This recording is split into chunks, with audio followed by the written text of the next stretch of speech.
음, 만약 바울이 이 사실을 알았다면 이게 들어갔어? 이게 성경의 한 권이란 말이야? 뭐 이렇게 이야기할 것 같은 원서입니다. 하지만 그래 맞아. 당연히 들어갔어야지. 내 의도를 알았구만. 이렇게 우리 후손들에게 기도하면서 정말 분별력 있게 잘 성경의 한 권으로 끼워 넣었어 라는 책이 빌레몬서입니다. 빌레몬서, 보통 성경은 구원에 대한 이야기, 그래서 대속에 대한 이야기, 또 천국에 대한 이야기. 물론 이 땅에 우리 삶의 태도들, 또 삶의 이야기들을 많이 적었지만 반드시 구원과 그리고 하나님, 그리고 천국, 뭐 이런 이야기들이 같이 겸하여 쓰여졌지만 이 빌레몬서는 그런 이야기보다 용서와 화해의 이야기입니다. 즉 아주 인간스러운, 아주 일상적인 그런 이야기라는 거죠. 그런데 이게 기독교의 이야기예요. 그리고 교리입니다. 예수를 믿으면 구원받는다, 교리입니다. 천국 간다, 교리입니다. 용서와 화해, 교리입니다. 돈을 어떻게 쓰느냐, 교리입니다.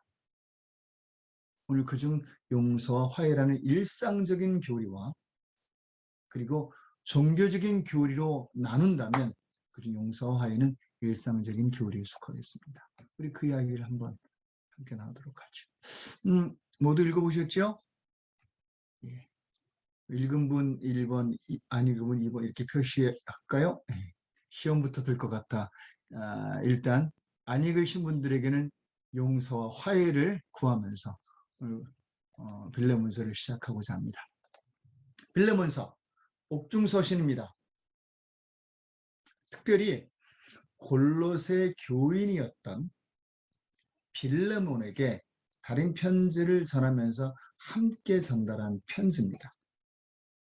왜냐하면 빌레몬은요 부유했고 또 그래 재산의 정도와 함께 보통 부유하면 집이 있지요. 또 부유함에 따라 집의 크기도 다르지요. 아마 빌레몬 큰 집에 살았던 것 같고요. 그리고 그 집을 교회로 내놓아 그곳에서 교회를 시작한 골로새 교회의 개척지였습니다. 그런 빌레몬에게 쓴 편지인데 이 빌레몬서가 그 당시에 그리고 사실 지금도 그러겠지만 개인과 사회의 파격적인 내용이었습니다. 개인과 사회의 파격적이라 그랬습니다. 뭐 굳이 뭐가 파격적이냐 그러면 첫 번째는 성도를 위해서 쓴 편지, 교회를 향한 편지, 또 사역자에게 한 편지가 아니라 노예를 위해서 주인에게 쓴 편지예요. 굉장히 특이한 그 대상입니다. 근데 이게 기독교 교리 중 기독교 정신에서 아주 중요한 부분을 차지하는 내용인 거죠. 또한 이게 왜 파격적이냐 그러면 이 내용이 있습니다. 사실 종과 주인의 관계인데 이것에 대해 바울이 언뜻 보면 비제도적 그리고 도전적 그리고 월권까지 느껴지는 편지이기 때문입니다. 성경에 좀 그런 게 있습니다. 예수님이 그 당시 하신 말씀들도 사회에 되게 도전적인 얘기들이 있습니다. 바울은 특히 그게 많았어요. 그래 바울을 진보주의자다 뭐 이렇게 말하기도 합니다. 그리고 제 개인적으로 볼 때 파격적인 편지다 라고 생각되는 이유 중 하나는 이게 옥중서신이거든요. 말 그대로 옥에 있을 때 쓴 편지인데 남걱성할 때가 아닌데 지금 남걱성하고요. 용서와 화해를 이야기할 때가 아닌데 나 구원해줘, 나 좀 도와줘 뭐 이런 글을 써도 뭐라고 안 그럴 텐데 남 얘기, 그것도 남의 분쟁 얘기 중재자로서 쓴 편지거든요. 그게 파격적이라는 생각이 듭니다. 보통 우리는 조금만 힘들어도 거기 매이잖아요. 그게 해결되기 전까지는 남 생각 못 하고요. 남의 일에 관심 없죠. 내게 먼저 돼야 그나마 조금 남에게 신경 쓰고요. 내가 좀 많이 받아야 일부를 띄워서 남에게 주는 게 우리인데 이 사람은 그러지 않았어요. 저는 그것을 파격으로 봅니다. 자, 이 빌레몬서. 다른 말로 말한다면 빌레몬서는 주인과 종의 이야기입니다. 빌레몬이란 주인과 오네시모란 종의 이야기인데 빌레몬은 부유한 로마 시민이었습니다. 가진 게 많은 사람입니다. 삶이 되게 편안하고요. 또 어디서 큰 소리 치는 그런 입장에 있던 사람이고요. 이 당시에 세계 어디를 가든지 로마 도로를 이용할 수 있었고요. 또 어디든지 비자 없이 프리 패스 할 수 있었던 사람입니다. 로마 시민권이에요. 지금의 미국 시민권도 로마 시민권에는 못 비깁니다. 또 로마 시민은요, 어느 나라에서 범죄를 저질러도 가둘 수가 없었어요. 로마의 법에 의해서만 그를 재판할 수 있었습니다. 그래 바울이 다른 지역에서 매를 맞았다, 감옥에 갇혔다, 이건요, 굉장한 그 숨은 비하인드 스토리가 있게 되는 겁니다. 바울이 잘못했어도 그를 때렸다, 그를 감옥에 넣었다 그러면 그 지역은 난리가 나요. 그걸 바울이 무기 삼을 적도 많습니다. 일단 맞아요. 일단 저 같으면 마페처럼 딱 로마 시민권부터 보였을 텐데 그 사람은 일단 맞아요. 그런 다음에 범죄자를 만들기 위해 니들 나 때렸지. 나 로마 시민이거든. 그래서 그곳에서 그걸 기미로 복음을 전도한 허락을 받거나 기회를 삼는 그런 로마 시민권을 그렇게 쓴 경우도 있습니다. 대단한 사람이죠. 그런데 빌레몬이 그런 로마 시민권자이고 에바브라와 함께 골로새 교회를 세운 사람이고요. 집을 내어주는 사람이니 이 사람 정말 마음이 있는 사람이었습니다. 진짜 믿은 사람이에요. 웨슬레란 분이 평생 전 세계를 돌아다니며 설교하고 복음을 전도했는데 그 사람 마지막 설교가 지갑이라는 설교였습니다. 월렛이라는 설교인데 돈지갑이라는 설교였어요. 그분이 마지막 설교가 왜 그거였냐면 내가 돌아다니며 복음을 증거했다. 많은 사람이 눈물을 흘리며 하나님께 나왔다. 헌신했다. 주를 위해 산다 그랬다. 선교까지 간다 그랬다. 그런데 그들은 그것을 하지 않았다. 그들의 모든 헌신과 헌신에 대한 약속은 지갑에서 멈춰졌다. 이렇게 표현을 했어요. 그래, 진짜 헌신하는 자는 지갑을 여는 사람이다. 그러지 않은 사람의 헌신은 믿을 수가 없다. 이게 그분의 마지막 설교여서 여러 사람들이 도전도 받고요. 야, 이거 되게 중요한 부분인데 되게 예민한 부분인걸? 뭐 이렇게도 생각이 들었죠. 이 사람 정말 믿는 사람이었습니다. 웨슬레에 의하면이죠. 반면 오네시몬은요, 종이었는데 노예였습니다. 그런데 이 사람 주인에게 큰 손해를 끼치고 도망한 노예입니다. 로마로 도망했어요. 왜 로마로 도망했는지 모르지만 아마도 바울을 만나러 로마로 도망한 듯합니다. 갔더니 바울이 옥중에 있는 거죠. 그래, 옥에까지 가서 바울을 만났지요. 그리고 바울을 섬기면서 그가 이제 바울을 중재자로 내세운 건 아니지만 그런 모양이 됐습니다. 어떤 손해를 끼쳤는지 모르지만 뭘 훔쳤든지 아니면 뭐 말을 듣지 않았든지 도망할 정도의 그 일이라면 뭐 큰일이겠죠? 작은 일이 아닐 겁니다. 그런 부분에서 도망합니다.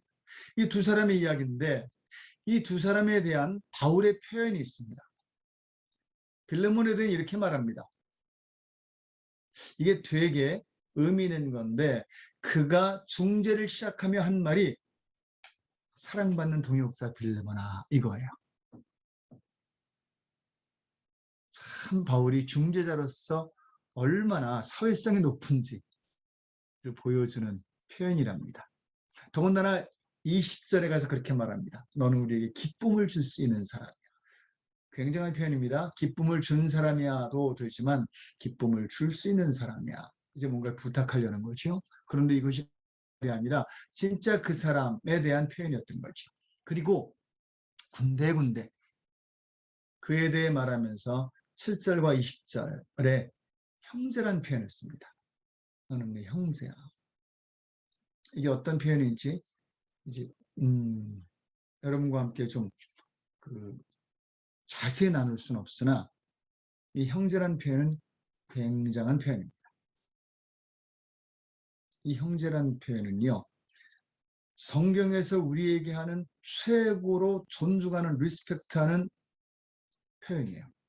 성경에서 집사, 장로, 권사 이건 일꾼을 의미하고요.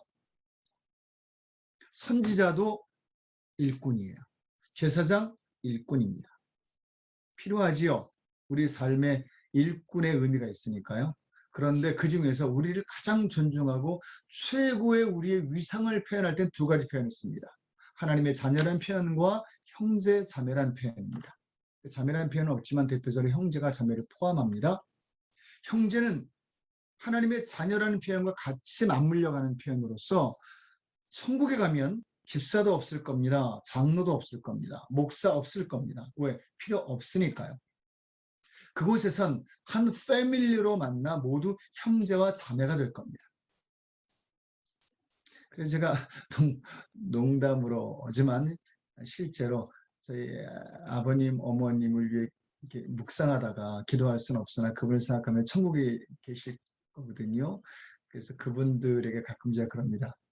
어유, 우리 김태범 형제님, 유묘순 자매님 잘 계시나요? 이렇게 제가 한번 실상의 표현을 해보기도 합니다. 이건 하나님의 자녀끼리만 부를 수 있는 명칭이에요. 제가 저희 교회에서 형제 자매로 부르면 이렇게 다른 교회 분들이 이렇게 오셨다가 좀 이상히 여겨요.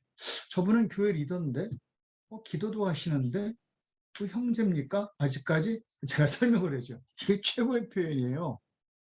저분에게 일꾼이요. 이렇게 말하는 것과 하나님의 자녀요. 이렇게 말하는 것과 어느 게 더 위상이 높습니까? 대신 저희는 일하시는 분을 리더라고 부르죠. 거기엔 다른 이유도 있지만요. 그런 의미에서 바울이 형제라고 말한 건요. 넌 나와 같잖아. 넌 내 수준이잖아. 너 나 이해하지? 나도 너 이해해. 너 내 말 존중하지? 형제니까. 한산하지? 형제니까.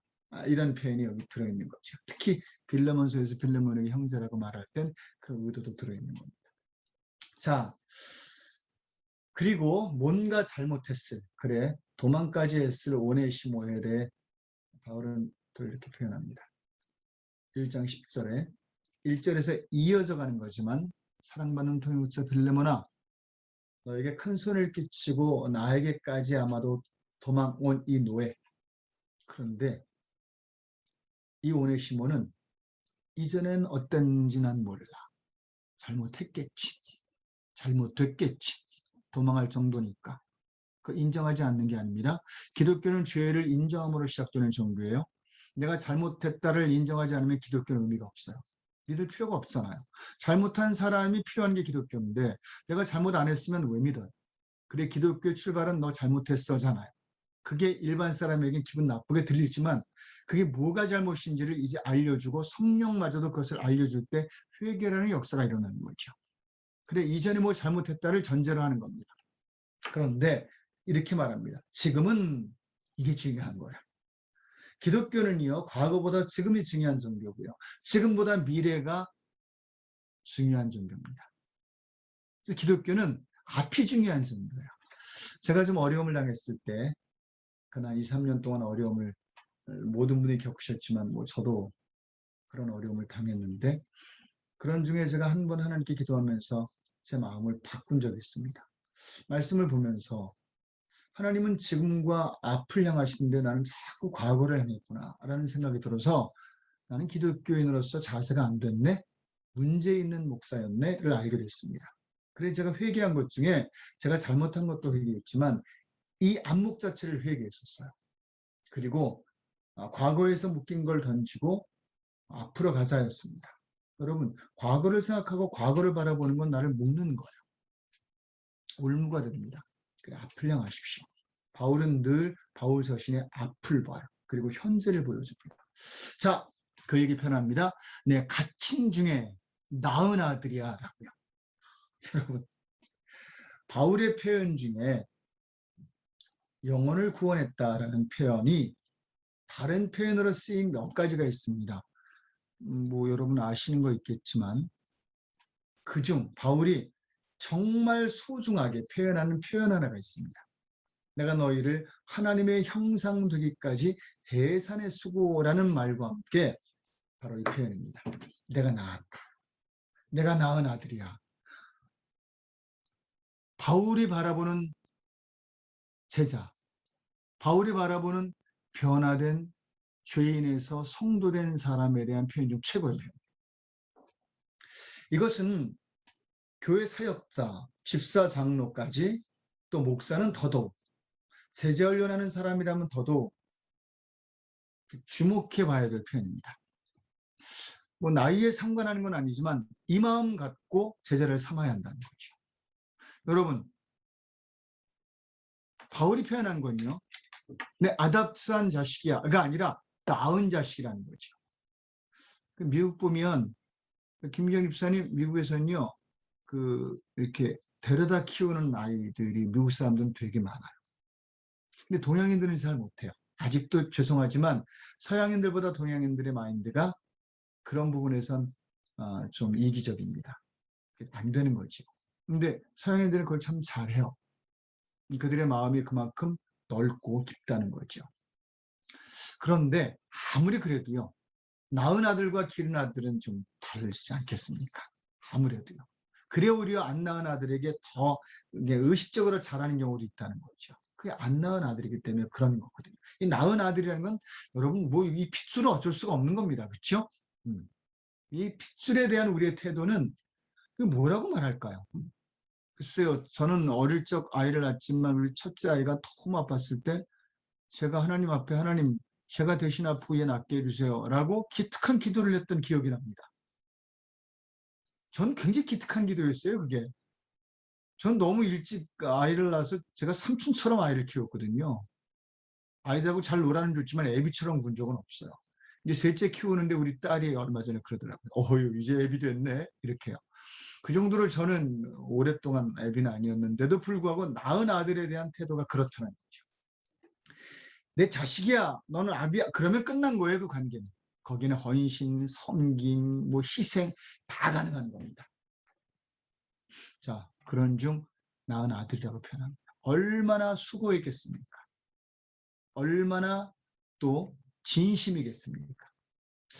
더군다나 조금 후에 가서 이런 표현했습니다. 내 신복이야. 이 말 보면 한국 사람들 뭐야 아들이라 그랬다가 신복이라 그래? 이건 뭐야 부려먹자고 아들 삼는 거야? 뭐 이런 표현처럼 느끼는데 그게 아니고요. 여러분 신복이란 말이 무슨 말인지 아십니까? 신복이란 말이 내 가슴과 배에 있어 그런 말이에요. 이건요. 내 심장에 있는 사람이야. 내 뱃속에 있는 사람이라는 표현으로 이 사람은 내가 진짜 신뢰할 만한 사람이야. 이 사람 나로 여겨도 돼. 그런 표현이에요. 여러분 이 신복에게 맡기고 멀리 미션을 줘서 보냈던 사람 혹시 기억하십니까? 성경 인물 중에 야 가서 며느리 좀 데리고 와. 그렇게 맡겼던 아브라함의 신복이 거기서 나와요. 성경에서 신복하면요. 막 뿌려먹는 아주 질 낮고 계급이 낮은 뭐 그런 사람을 의미하는 게 아니라 내 배와 심장에 두고 있는 사람이야. 그런 표현. 우리나라에서 신복 그러면 자꾸 아랫사람 내 맘대로 할 수 있는 사람 뭐 이렇게 보는데 그거 아닙니다. 그리고 무엇보다 바울이 오네시모를 1장 전체에서 쭉 설명할 때는요. 이렇게 설명합니다. 복음으로 예수를 만나는 아마도 무익했겠지만 소원해주는 사람이 있겠지만 유익한 사람이 된 사람이야. 그래서 오네시모 이름이 유익을 주는 사람. 좋은 소식, 좋은 일들이란 뜻을 가지고 있습니다. 그래서 오네시모가 후에 붙여진 이름인지 아니면 이름을 이렇게 붙였는데 정말 이렇게 바울이 이름으로 이렇게 서신을 썼는지 모르겠습니다만 오네시모가 진짜 오네시모 됐어. 그런 말. 자, 이 빌레몬서 소용의 이야기를 중심으로 원 이야기를 썼느냐 이미 여러분 감 잡으셨겠으나 용서와 화해의 의미 이게 기독교에서 얼마나 중요한 의미인지 기독교인으로 인간으로 살면서 가장 우리에게 많이 일어나고 있는 분쟁과 또한 섭섭함과 또 상처, 다툼 이런 등등의 우리 현실에서 용서와 화해는 하나님의 뜻이다 라는 걸 알려주려 쓴 책입니다. 그리고 이곳에 가장 중요한 핵심 중 하나 여러분 제가 이것을 위해서 제주를 하나 피웠는데 한번 읽지요. 시작.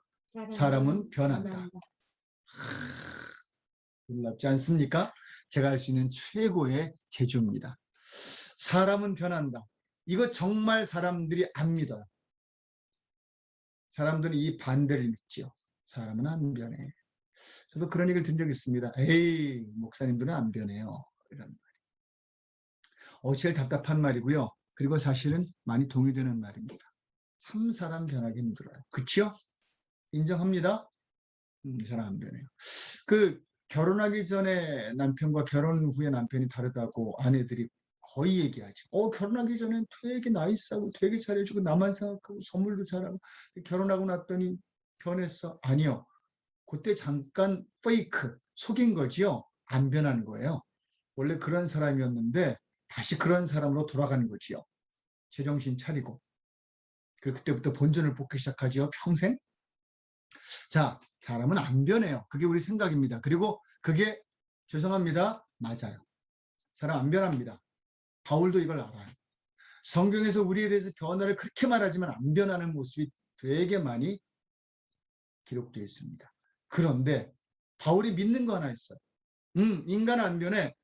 세상에 어떤 교육도 돈도 사람도 사람을 변화시키기 힘들어. 0%는 아니라 되게 어려워. 그런데 사람은 변해. 무엇으로? 복음으로 변해. 이게 바울의 주장이에요. 말씀으로 변해. 주의 성령의 역사로 변해. 기독교는 사람을 바꿔. 이게 바울의 주장.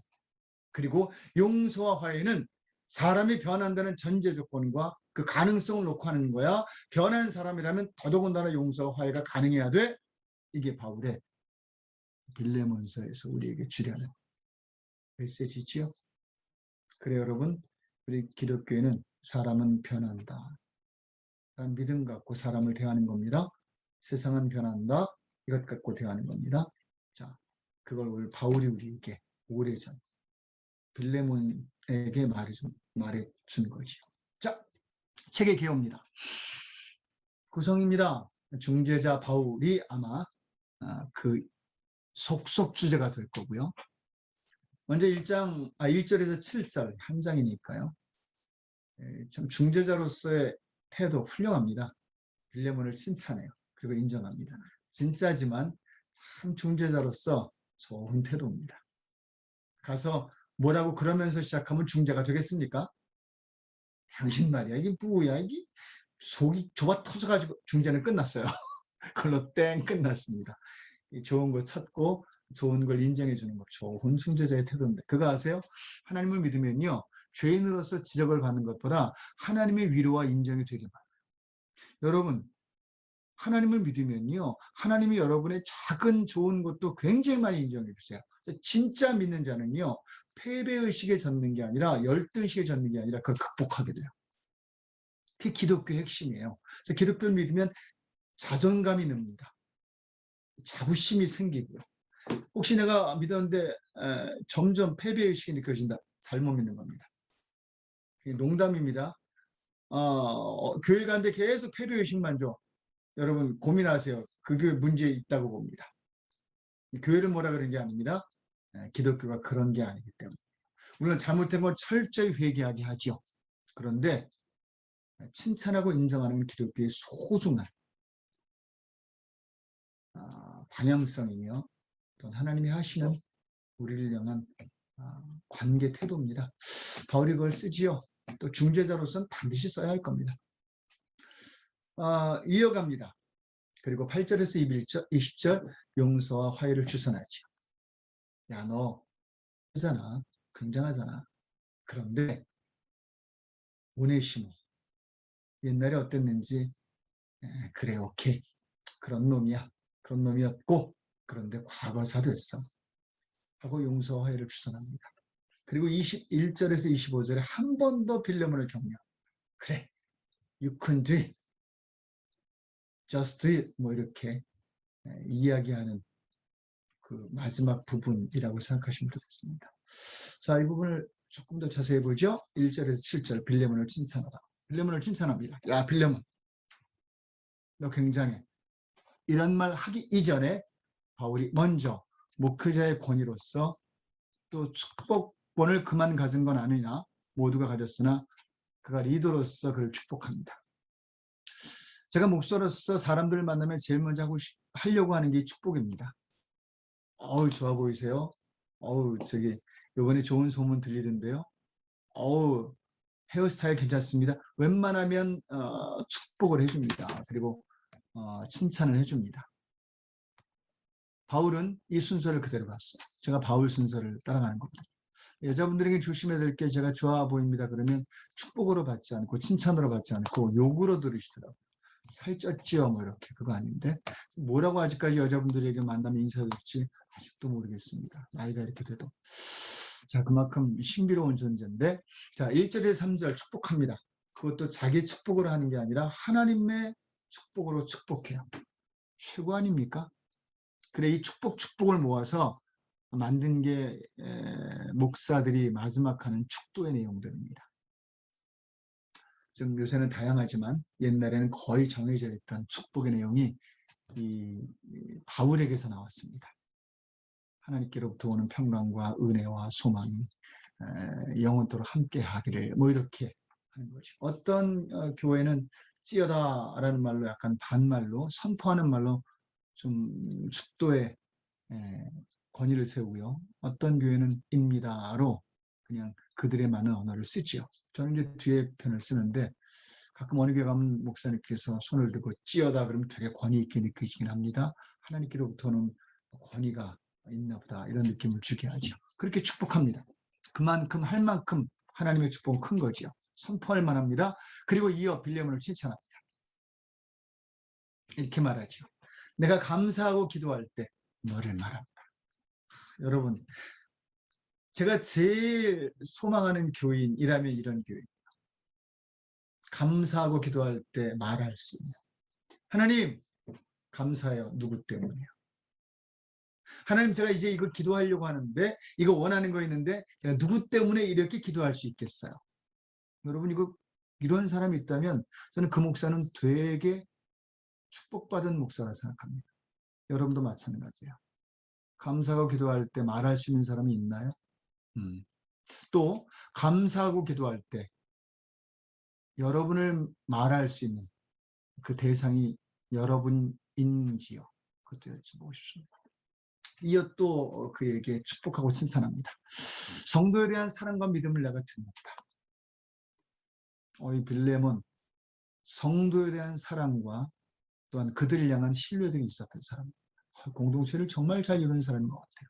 그리고 뭐라고 말하냐면 나도 큰 기쁨과 위로를 너 때문에 받는다. 이건 뭐 굉장한 사람 아닙니까? 그렇죠? 빌레몬. 여러분 이런 사람이길 바랍니다. 이런 사람 교회에서 되세요. 목회자에게 이런 사람 되십시오. 또 누군가에게 이런 사람 되십시오. 아마 제가 할 수 있는 가장 큰 축복, 수요대학을 참석하는 여러분에게 가장 큰 축복을 할 수 있는 날이라면 오늘인 것 같네요. 이런 사람 되십시오.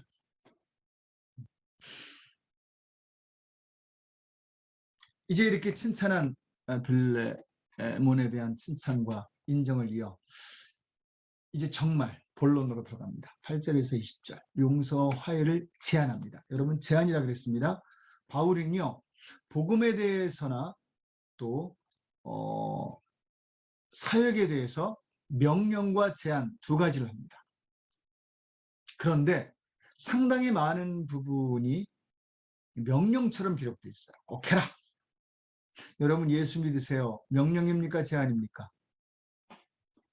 예, 제한 같지만 그 속내는 명령이에요. 지켜야 되라는 게 있잖아요. 안 지키면 죽는 거니까. 근데 제한으로 명령의 의미가 있는데 그 중에서 오늘 본문의 내용은 제한이에요. 왜요? 이건 철저히 나에게 달렸기 때문입니다. 그래서 바울이 해줄 수 있는 게 아니에요. 제안을 하는데 먼저 10절에 13절 이렇게 말합니다. 오네시모가 변했어. 그가 변하지 않았으면 용서하지 않고 화해하지 않는다면 그것은 오네시모의 문제예요. 그런데 오네시모가 변했다면 용서하고 화해하지 않으면 그건 빌레몬의 문제가 돼요. 여러분 제가 되게 중요한 말인 겁니다. 무슨 얘기인지 아시죠? 이거 하나님 앞에 가서 누가 책망받지? 오네시모가 변했다면 그 책망이 나에게 오고요. 오네시모가 변하지 않았다면 책망은 오네시모에게 가요. 하나님이 정확하세요. 그래 여러분들이 잘못한 사람에게만 하나님이 재판할 거다. 그 사람에게만 물을 거다 착각하시면 안 돼요. 그 사람이 회개하고 변했다면 그 책임은 나에게 옵니다. 그래 말하는 거예요. 야 오네시모가 변했어. 용서의 주체는 넌데 이제 진짜 네 몫이 된 걸 말하고 싶은 거죠. 말하기를 그는 아들이 되었어. 이렇게 표현해요. 내 아들이야. 그것도 이렇게 말합니다. 여러분 이 표현이 왜 파격적인지 빌레몬에게나 사회에나 아시겠지요? 왜 그렇지요? 한번 답해 보실래요? 예, 노예였잖아요. 또 그냥 노예입니까? 도망자 노예잖아요. 죄진 노예예요. 아들 되었다. 이거 여러분 굉장한 표현입니다. 최고의 표현 중 하나가 아들인데 그것도 도망자 노예에게 이 표현을 씁니다. 자, 이 말로 빌레몬과 오네시모가 화해하느냐 마느냐 이전에 어떤 문제가 발생할 수 있는지 여러분 혹시 감 잡으시겠습니까? 이 말로 정말 생명 같았던 사이 바울과 빌레몬이 깨질 수도 있는 거예요. 여러분 목회자로서 간혹 누군가에게 누군가를 중재하려 하거나 어떤 일을 도모할 때 그것 때문에 오히려 이 사람과 깨질 것을 고민할 때가 있습니다. 이걸 제안했는데 이것 때문에 오히려 더 깨지면 어떡하지? 그럴 경우 있거든요. 그럴 때 목회자로서 고민을 되게 합니다. 여러분도 꼭 목회자가 아니라도 그런 고민을 하는 상황이 있을 겁니다. 바울이 그 고민 속에서 쓴 편지예요. 그래 위대해요.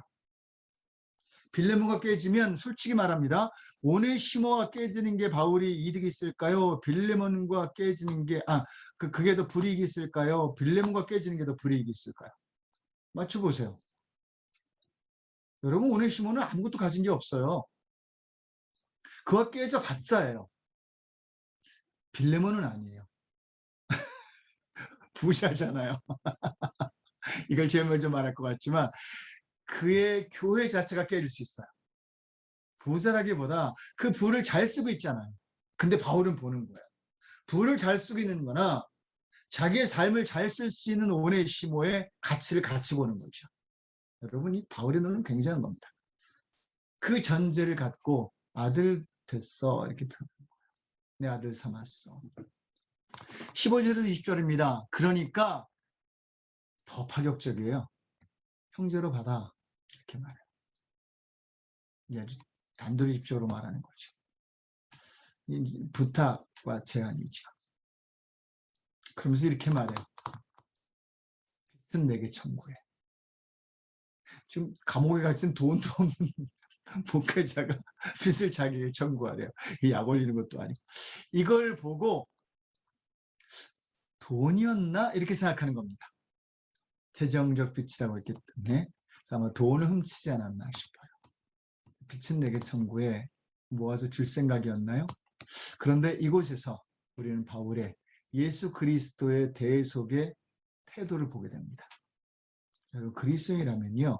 누군가를 화해시키고 누군가의 화해 속에 공동체를 이루려면 십자가의 죽을 각오를 해야 되는 거죠.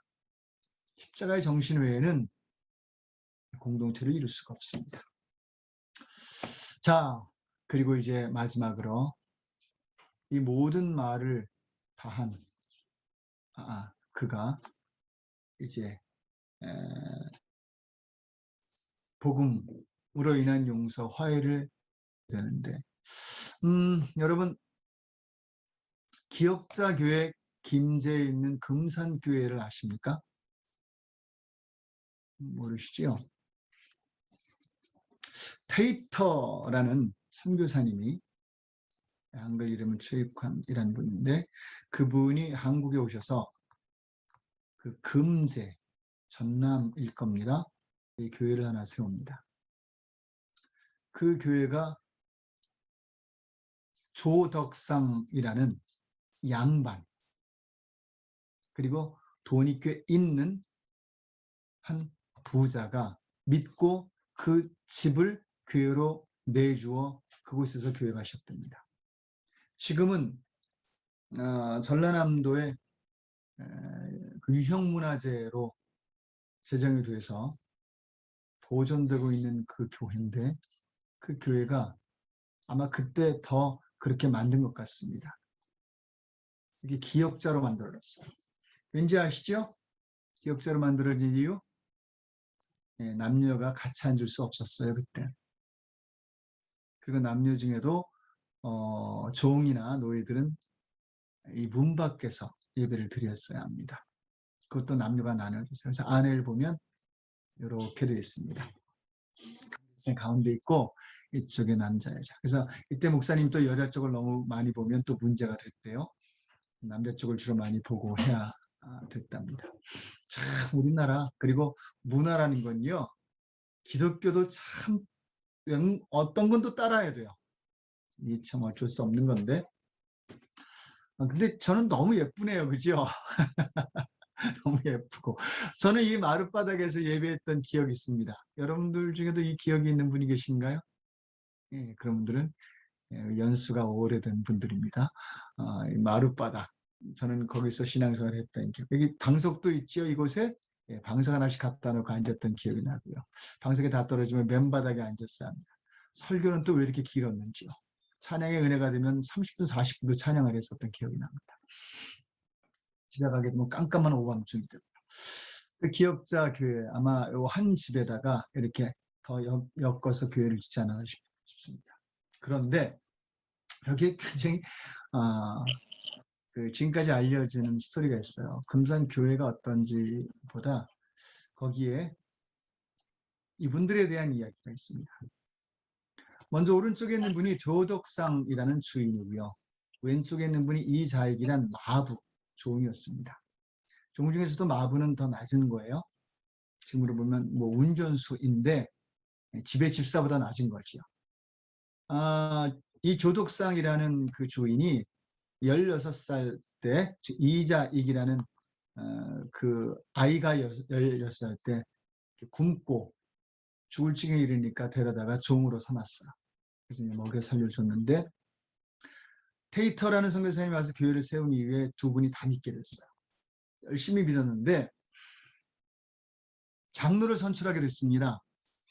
근데 이 왜 그런지 내용은 잘 모르겠으나 두 분이 다 장로 후보로 올라갔어요. 근데 여러분, 그때는 투표를 합니다. 지금도 교회에서 장로는 투표를 해서 교인들이 예스해야 장로가 됩니다. 투표를 했는데 여러분 맞춰보세요. 누가 장로 후보가 됐을까요? 조덕상 주인이 됐으면 스토리가 안 되죠. 이자익이란 종이 장로 후보가 되고 주인은 떨어졌어요. 마음이 어떨까요? 그죠? 집에서 부리는 종인데 자기 그 마차를 끄는 그 마부인데 매일 애때 데려와서 야야거리면서 혼내기도 하고 때리기도 했을 텐데 이 권위의 손상은 어쩔까요? 근데 이자익 이분이 먼저 장로가 됩니다. 그로부터 1년 한 뒤에 이 조덕상 이분도 장로가 되시는데 놀랍죠? 이 조덕상이라는 이 주인이 이자익이란 종을 장로님으로 뜻이 대접하고요. 그 장로님으로서 함께 나가며 리더십을 드리고 교회를 이끌어가게 해요. 그런 이후에 얼마 이후에 본인이 장로가 된 이후에 이분이 후원해서 테이터 선교사님이 제안한 것을 받아들여 이자익 장로님을 신학을 보냅니다. 그래서 목사로 삼아 다시 금산교회 담임 목사로 소빙을 해요. 그리고 이 본인은 그 장로로서 이 조홍 목사님을 죽을 때까지 섬깁니다. 깍듯이. 그리고 마지막 조덕상 이 장로님이 이제 돌아가시면서 그런 그 유언을 남겨요. 열심히 하나님의 사람으로 살되 세상에서 열심히 살고 교회 일에 충성하고, 그리고 아마 이 자녀라 더 그랬을 거야. 자녀들은 좀 아무래도 자기와 다를 수 있잖아요. 저 종인데, 종 자녀들인데 이거 뭐야 이렇게 될 수 있잖아요. 아버지가 깍듯이 하는 것도 너무 보기 싫을 수 있고요. 근데 목사님을 잘 섬겨서 너희 후손이 절대 목회자 불안한 일이 없고 너희 후손으로 말미암아 교회가 어려움을 겪는 일이 없도록 잘 섬겨서 교회를 섬기려구나, 이 유언을 하고 돌아가십니다. 그리고 정말 후손들이요 그렇게 해요. 꼬박 이자익 목사님을 그분이 돌아가실 때까지 이 조덕상 주인의 후손들이 깍듯이 목사님으로 잘 섬겨서 교회를 이끌어나갑니다. 그 조덕상 그 주인의 그 아들은요 교장 선생님으로 계시다가 3.1운동 때 독립운동하다 쫓겨가세요. 그리고 독립군으로 계시다가 돌아오신 이후에 다시 이자익 목사님을 섬겨 이자익 목사님으로 인하여 장로로 또 세움을 받습니다. 그리고 그 아들은요 그리고 학교 교장으로 인생을 보내시고요. 또 그 아들 조영호 장로님의 아들은 조세영 장로가 되고요. 그곳에서 또 장로를 받아요. 그런 이후에 그가 서울대 나오고 나중에 국회의원을 10대, 13대, 14대, 15대를 겪습니다. 뽑혀서 나라 일도 합니다. 이자익 이분의 후손들 역시 이규환이라는 그 공학 박사도 나오고요. 후손들이 훌륭한 사람들이 나오고 많은 주의 종들이 이 후손에도 나옵니다. 그리고 언젠지 정확히 기록되어 있지 않은데 제가 봤을 때 이분들의 이 아름다운 모습을 기념해서 어떤 기념관을 세울 때 뭐죠? 이자익 목사님의 후손들이 그 조덕상 장로님의 후손들을 다 이렇게 앉혀놓고 큰 절을 하는 그 예식, 의식, 큰 절을 했답니다. 그러면서 그렇게 얘기를 했대요. 당신의 조상이 우리의 조상을 거두지 않았으면, 그리고 그렇게 인정해주지 않았으면 지금 우리는 없었고 우리 후손도 아무도 없었을 겁니다. 이렇게 자유할 수 없었습니다. 당신들은 우리의 진짜 주인입니다. 이렇게 아름답게 인사하는 모습이 있었답니다. 이게 기억자교회, 김제 금산교회 유형문화재의 건물이 아닌 무형문화재 같은 이야기입니다. 얼마나 힘들었겠습니까? 그가 그래 받아들이지 이러지 않았을 거예요. 그죠? 또 주변의 눈총은 어땠을까요? 그런데 그가 그를 받아들이고 그 교회를 섬겨나갔을 때 정말 놀라운 일들이 있었고요. 그 후손들, 박수사님의 질문이 답이 여기 있지 않나 싶습니다. 그 후손들에게 온 하나님의 예비하신 은혜들이 지금까지 나타나고 있다는 것. 금산교회 이야기는 빌레몬의 이야기와 참 흡사하게 닮았습니다. 이제 바울은 마지막 21절, 25절에 빌레몬을 한 번 더 격려합니다. 너 더 잘할지 믿어. 내가 말한 것보다 더 잘할 사람이니까 믿어. 이렇게 바울이 한 번 더 격려를 하고 마칩니다. 결론입니다. 여러분들은 어떤 입장입니까? 빌레몬입니까? 오네시모입니까? 바울입니까? 누가 됐든 용서와 화해는 우리 안에 꼭 있어야 할 공동체의 덕목입니다. 이것이 있는 후손은 잘 될 수밖에 없다는 생각이 들기도 합니다. 기도하죠.